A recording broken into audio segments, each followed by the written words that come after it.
In the end, you really make these movies for yourself, in the sense that what's the best yardstick to judge these things by is, would you find it entertaining?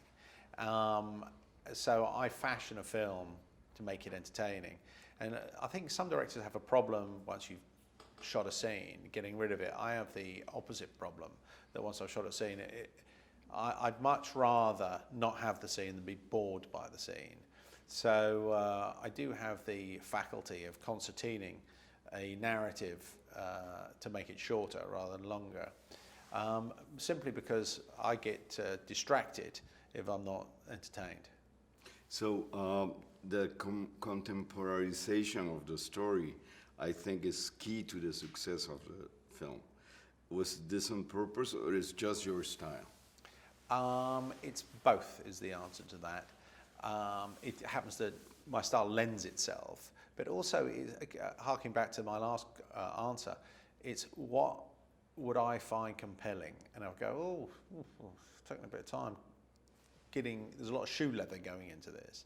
And I think if you can cut to the chase and the essence of the narrative, and it's an entertaining ride and feels fresh because of it, by the methodology by which you made it shorter, then you accrue extra credit. Do you feel the pressure of success in terms of box office? Since your name sometimes is related to, you've done great movies, and I don't know how to say it, like, people expect a lot from your movies. By the way, I'd love to say I don't feel the pressure of box office, and one day I'd like to be that guy. But that's environmental. I should really be on holiday in the Maldives now, and instead I'm promoting this movie. And the more you promote these things, the more you're influenced by its performance. My principal job is to make a movie and then leave, but inevitably what happens is just before these things open up, you get caught up in this narrative.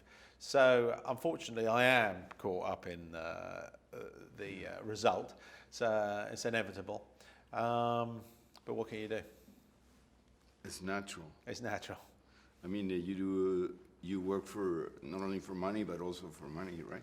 Sure. I mean, I see filmmaking almost as a competitive component needs to be in the equation, because someone lends you $1, you've got to give them the dollar back plus the interest, and that's just the realities of making a movie.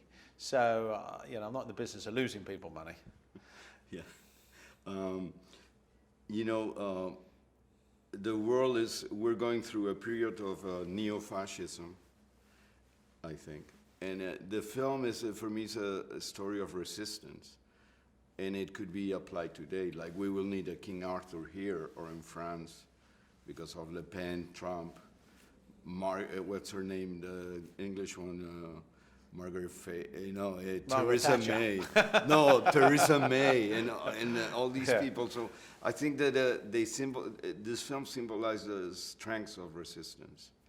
That's why I liked it too. Yeah. Yeah. I mean, I'm afraid I find nothing more boring than politics, and I seldom find answers in politics. However, what I do like is an individual revolution rather than a collective revolution. And to a degree, that's what the movie's about. It's about a man that rebels against his own nature. He starts off completely completely dependent upon his environment, and then ultimately ends up completely dependent of his environment. I think that's every man's journey. I think every man should stop complaining about his government and start looking internally, not externally.